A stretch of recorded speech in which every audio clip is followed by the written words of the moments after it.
Well, I love marketing, and I love gin. So it was kind of a natural marriage. That, my friends, is the voice of my man crush, Ryan Reynolds. He's going to give us great insights all the way from when he knew he was a successful actor, all the way to the here and now with a lot of his business enterprises, including Aviation Gin, and what he's used from Hollywood that translates well into Wall Street. All that and much, much more ahead here on the Super You Podcast.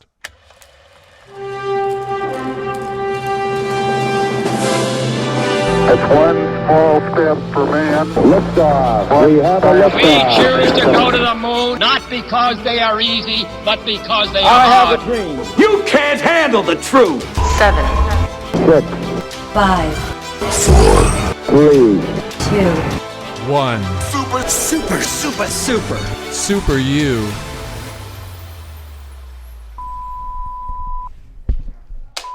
Hello and welcome aboard British Airways. Please pay attention as I demonstrate the safety features of this aircraft. This aircraft is equipped with Aviation American Gin. Please ensure that your seatbelt is fastened whenever drinking it. Spilling even one drop of the world's highest rated gin will result in you being duct taped to your seat for the remainder of the flight. In the event of loss of cabin pressure, Aviation Gin will automatically fall from the panel above your head. You're welcome. Thank you for joining us for today's Super You Podcast. I'm your host, Erik Qualman. Most of you know me as Equalman.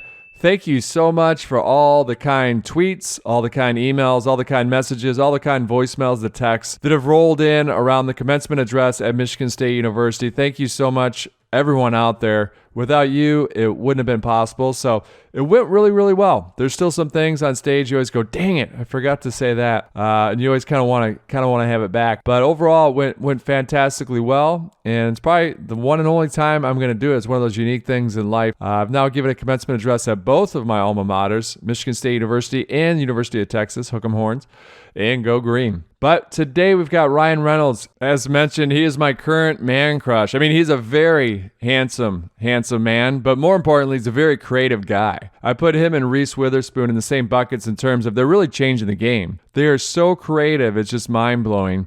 Those not familiar with Ryan Reynolds, he's Canadian-American actor. He's in a bunch of sitcoms like Two Guys and a Girl between 1998 and 2001. And then he had the films. As I mentioned, I first became aware of him, Van Wilder, then Waiting in 2005, then The Proposal in 2009. He's probably best known for his role as Deadpool in the Marvel Cinematic Universe. He's also the owner of a soccer team, or they say over across the pond, a football club. It's the Wrexham Association Football Club. Now, interesting enough, my brother, his wife, and his two great kids, my niece and nephew, were over there. My niece is a really good soccer player. She was playing some games over there. But they went out of their way to go to Wrexham. And ironically enough, they were filming that day, and my brother and his wife and their kids were the only ones in the pub, and so they wound up getting interviewed for 10 minutes. So my hope is that they appear on one of the shows, because Reynolds is smart. As I said, he's changing the game. They purchased this football club, and they made a whole documentary around it. So it's just a genius. He's a marketing genius.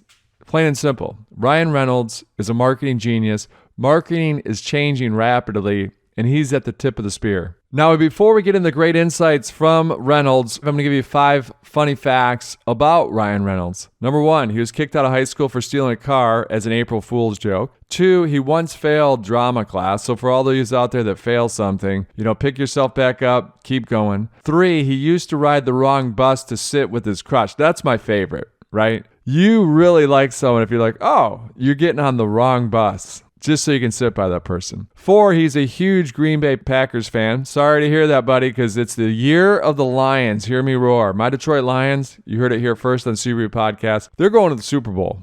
Number 5, he didn't tell his parents that he was moving to Los Angeles to pursue an acting career until he arrived. Crazy enough, I did something similar. I went down for a job interview in Chicago on 35 West Wacker Drive. I still remember it today. Ironically enough, I actually teach a Northwestern class right down the street from there. But I took the train from Detroit down to Chicago, and I had a suit. That was it.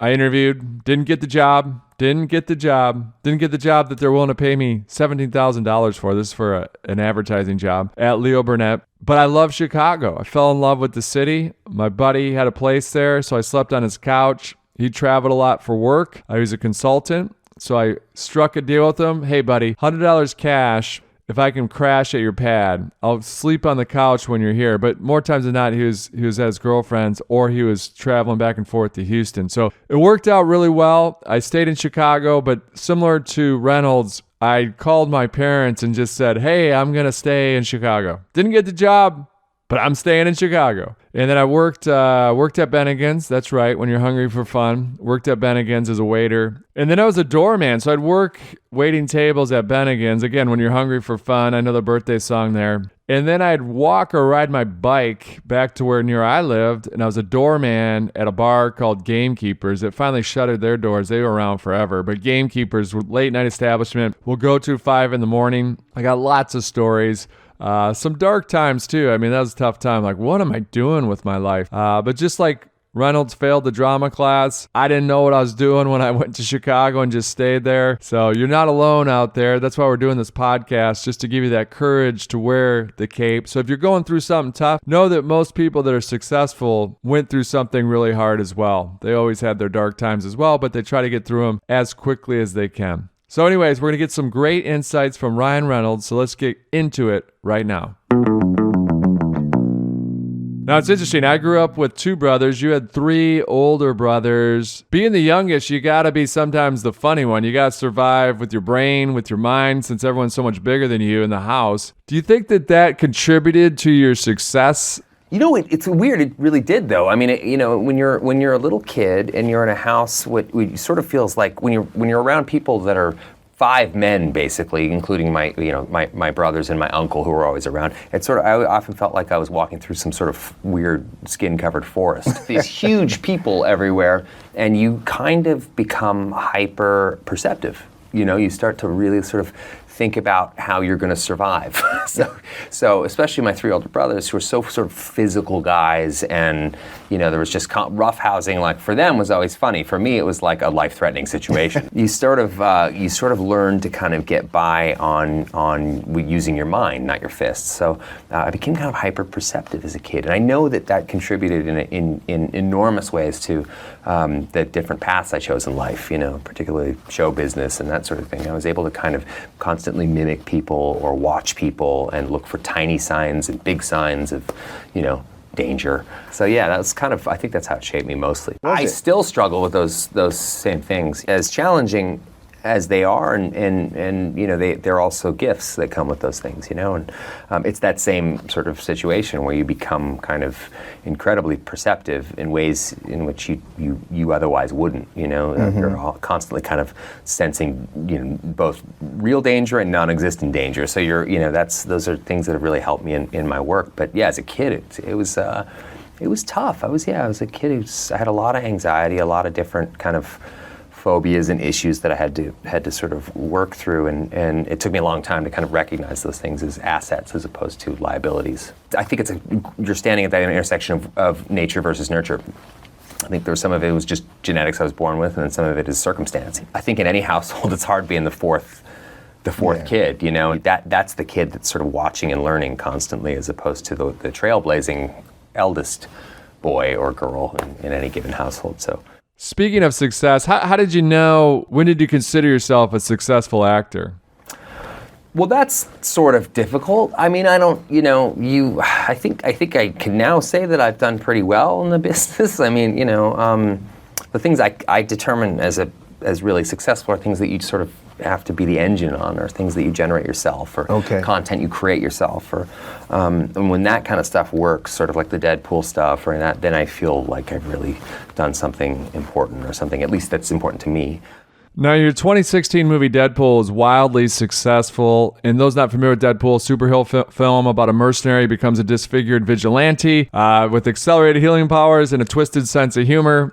You may be wondering why the red suit. Well, that's so bad guys can't see me bleed. This guy's got the right idea.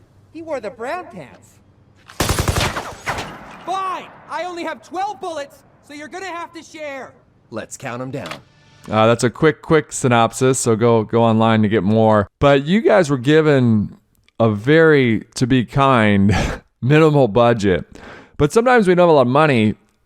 Do you feel it makes you more creative?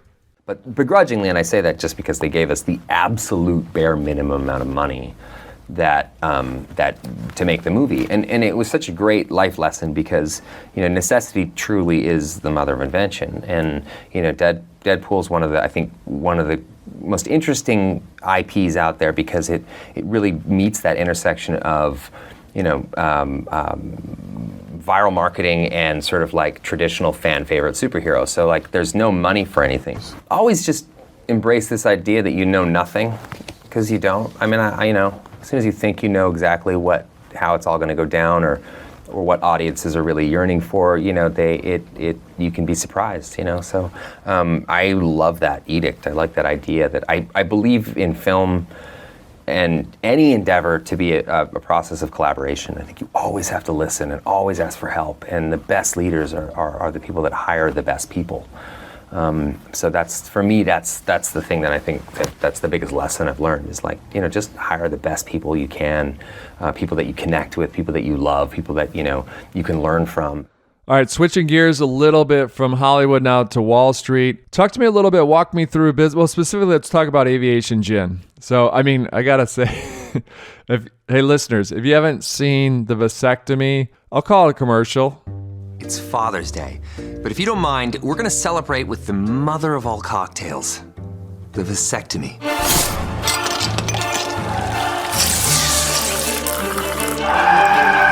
Let me show you how to make it. But it's Reynolds mixing a drink with his Aviation Gin, which he's the owner of Aviation Gin, but it's hilarious. And that gives you really an insight on how Reynolds is really changing the way to get a brand out there, the name. So all brand marketing is changing rapidly through social media. You're not buying 30-second TV commercials anymore.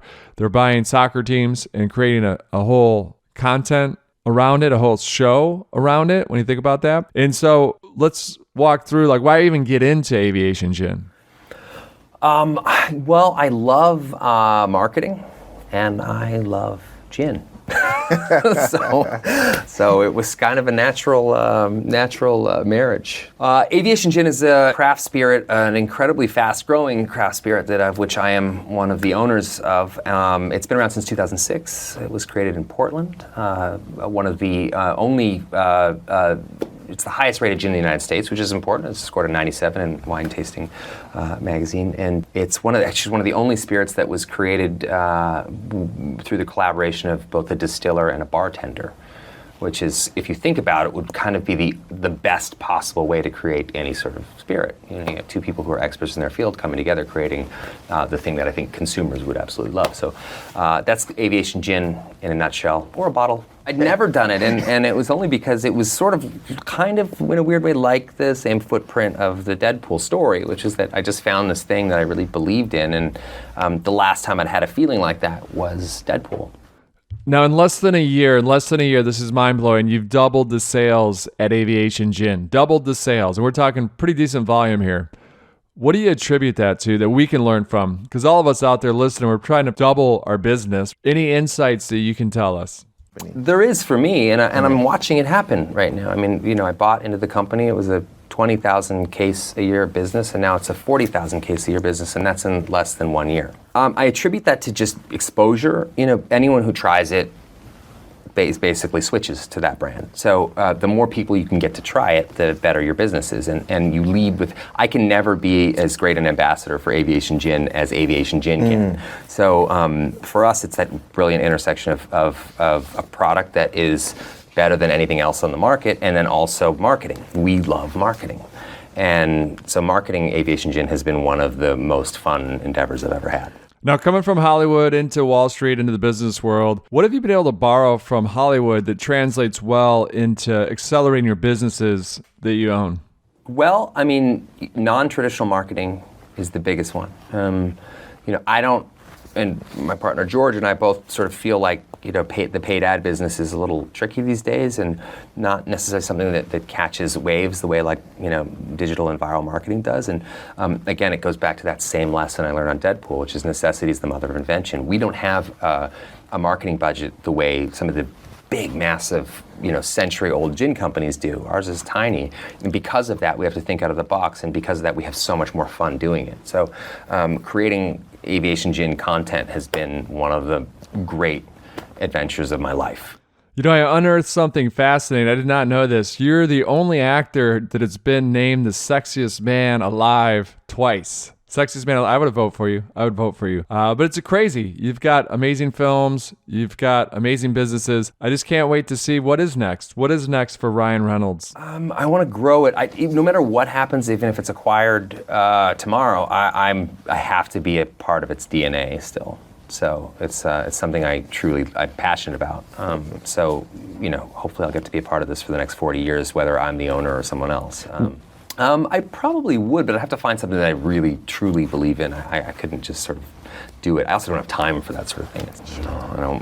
I don't want. No, I mean it's a matter. I think you have to have an authentic connection with something. You don't want to I just don't want to be a guy who's just acquiring crap just to acquire crap. I have to have a really authentic connection with it. Otherwise, I think the audience, the people the consumers of whatever that product is, are going to know that I don't have that same sort of fluency with whatever the product is. So I have to have a connection with it. And if I don't, there's no point. I knew this. I knew for a fact this is going to be one of my favorite episodes, and it certainly is. Ryan Reynolds, his father was a Royal Canadian Mounted Police officer. Of course he was. Most interesting man alive. But that's Ryan Reynolds. I hope you got a lot of today's Super You podcast. Again, this podcast is designed to unlock and unleash the superpower that's within all of us. And Reynolds gave us some good insights on how we can have the courage to wear that cape.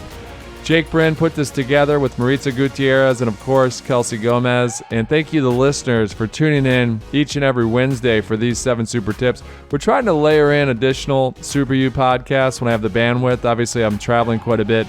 Speaking, I'm actually flying to Phoenix here shortly.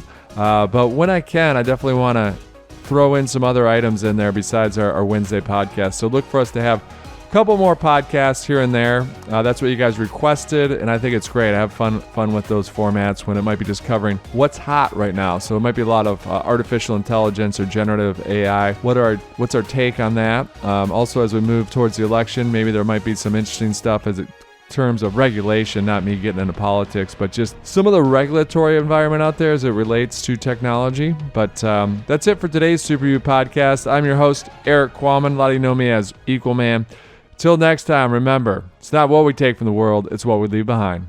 7, 6, 5, 4, 3, 2, 1.